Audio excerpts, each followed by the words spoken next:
స్త్రీలు కట్టించుకుంటారు కదా. దీని కారణం ఏంటంటే ఇక్కడ కట్టేవాడు ఎక్కువ, కట్టించుకునేవాడు తక్కువ అని కాదు. కట్టించుకునేవాడి స్థితి కట్టించుకునేవాడిని, కట్టేవాడి స్థితి కట్టేవాడు. తర్వాత దీనికి అందరూ పెట్టి మనం మాట్లాడుతున్నాం. ఎప్పుడైతే మాంగళ్యం తంతులా అని చెప్పి మనం అక్కడ మాంగళ్య ధారణ జరిగిందో, జలకర పెట్టడంతో ప్రామాణికం అయిపోతుంది. మాంగళ్య ధారణతో ఇద్దరు మమేకం అయిపోతారు, ఇద్దరు కలిసి వస్తారు కదా.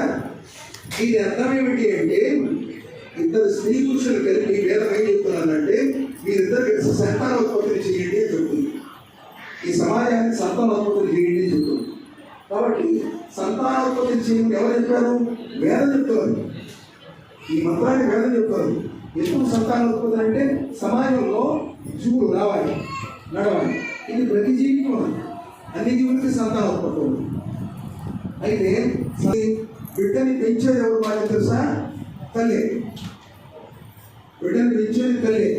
అందువల్ల లక్ష్మీదేవి భూలోకానికి చేస్తే నా భార్య నేను ఉండలేను, ఈ వైపు నాకు అవసరం లేదు, నారదుడు కుమ్మరుడు ఇలాంటి వాడు నాటి చూస్తున్నారు అనేక రకాల కార్యక్రమాలు జరుగుతున్నాయి. నా భార్య అయినటువంటి శ్రీ మహావిష్ణువు చెప్పని భూలోకానికి మనకి సాంప్రదాయంగా చెప్పొచ్చాడు కదా. నేను ఈ పిల్లలకి మగపిల్లలకి ఎందుకు చెప్పాలంటే ఆడపిల్లల్ని సగం చూసుకోవడం, ఆడపిల్లలకి ఎందుకు చెప్పాలంటే కుటుంబాన్ని ఎలా పాలించాలో తెలియాలి. ముందు ఇంట్లో ఎలా ఉండాలో తెలియాలి, వెలుగులు ఎలా ఉండాలో తెలియాలి, మన సామాన్యం ఎలా ఉండాలో తెలియాలి కదా. విషయం ఏమిటి అంటే, సమర్థవంతమైనటువంటి కుటుంబం ఉన్నది అంటే ఆ ఇంట్లో ఆ మాతృమూర్తి గొప్ప వ్యక్తి కదా.